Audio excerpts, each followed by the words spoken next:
یہ یاد رکھنے والی اننگز تھی. جی سر. دیکھیں سر، جب تک شعیب ملک وکٹ پہ رہے ہیں، جس طرح پہلے بات ہم ایک ریویو میں کر چکے ہیں کہ جاوید میاں داد یا اس طرح کے پلیئرز جب کھیل رہے ہوتے تھے، ظہیر عباس، تو انضمام الحق، تو ہم کہتے تھے کہ یہ ٹیم کو لے جائیں گے اور جتوا دیں گے. جب تک شعیب ملک وکٹ پر رہے ہیں تو کراچی زلمی کی امیدیں زندہ رہی ہیں کہ وہ میچ جیت جائیں گے اور یہ چیز ہو جائے گا، اور ہو بھی جاتا.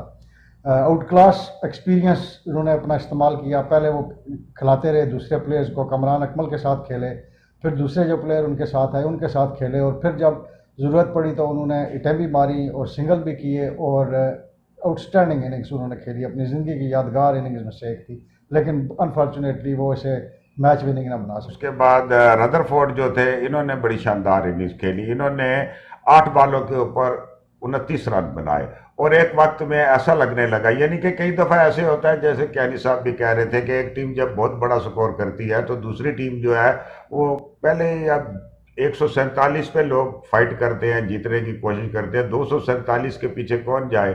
آفرین ہے وہاب ریاض کو اور پشاور زلمی کو کہ انہوں نے یہ سارا کچھ کیا. 8 بالوں کے اوپر ردرفورڈ نے 29 رن بنائے، اور یہ ایک اسی طرح کی اننگز تھی جو 307 کا سٹرائک ریٹ تھا اگر آصف علی کا، تو ان کا 362 کا سٹرائک ریٹ تھا. 362 بہت بڑا سٹرائک ریٹ ہوتا ہے. تو دیکھیں سر، جس طرح کک دیا آصف کی اننگز نے اسلام آباد یونائٹڈ کی اننگز کو، اسی طرح سے میچ میں واپس لے آئی تھی ردرفورڈ کی اننگز. 8 آلموسٹ 1 اوور ہے، 1 اوور 2 گیندوں میں انہوں نے 29 رنز بنائے، اور وہ میچ میں واپس لے آئے تھے پشاور زلمی کو. اس وقت لگ رہا تھا جیسے آپ کہہ رہے ہیں کہ ابھی پشاور زلمی میچ جیت جائے گی، اور میرا اب راجہ صاحب کا یہ اپنا ہی خیال تھا کہ اگر ایک اچھا اوور مل جاتا اور ایک اوور یا کوئی 1.5 اوور، جس طرح وہ 8 گیندیں اور کھیل جاتے تو پشاور زلمی میچ لے جاتی. جی ہاں. اور اب جب امید کھڑے تھے اور ان کے ساتھ وہاب ریاض کھڑے تھے، تو آخری اوور جب آیا تو آخری اوور میں 23 رن چاہیے تھے.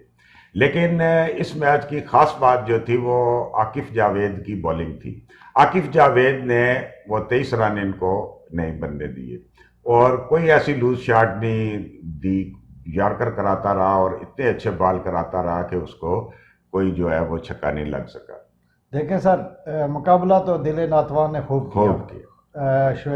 جس طرح وہاب ریاض کھیلے ہیں، حالانکہ وہ بیٹسمین نہیں ہیں لیکن وہ آل راؤنڈر کے طور پہ انہوں نے آخر تک، آخری بال تک، آخری اوور تک، جیسے آپ کہہ رہے ہیں کہ انوالو رہے ہیں اتنے بڑے سکور کے پیچھے جانے کے لیے. اور دوسری طرف عمید آصف بھی اننگز کھیلے ہیں، وہ جس طرح کی سچویشن تھی وہ اتنی منتی. تو جہاں رہا بالنگ کا سوال تو ابھی بات کریں گے بالنگ پہ، لیکن عاقف نے جو آخری اوور کیا ہے امیزنگ، آؤٹ اسٹینڈنگ ہے. اس نے اگر ایک یا 2 باؤنڈریز پہلی 1-2 بالوں میں لگ جاتی تو ظاہر ہے ہاتھ پاؤں پھول جاتے ہیں بالرز کے. تو لیکن ایک اس نے یارکرز کیے ہیں اور گڈ لینتھ پہ بال اس کو انہوں نے نہیں دی اس کو، اور اس طرح کی بال نہیں دی کہ ہٹ کی جا سکے. اور یوں جناب پشاور زلمی جو تھی وہ 15 رن صرف پیچھے رہ گئی اور یہ میچ ختم ہوا. ناظرین، اسلام آباد کی بہت شاندار کارکردگی اور پشاور کا بہت بڑا چیز. ناظرین، وہ کہتے ہیں کہ ایک ٹیم نے تو ہارنا ہوتا ہے، لیکن دیکھا یہ جاتا ہے کہ ہارنے والے کی سپورٹ مین اسپرٹ کی تھی اور ہارنے والے کا مقابلہ کیا تھا. اور ایسا میچ ہوتا ہے جس کے اوپر بندہ ہارنے والے کو بھی سلوٹ کرتا ہے، اور جیتنے والے کی تو کیا بات. بہت اچھا میچ ہوا جی، دونوں ٹیمیں بہت اچھا کھیلی. ایک ٹیم نے جیتنا ہوتا ہے، ایک ٹیم نے ہارنا ہوتا ہے.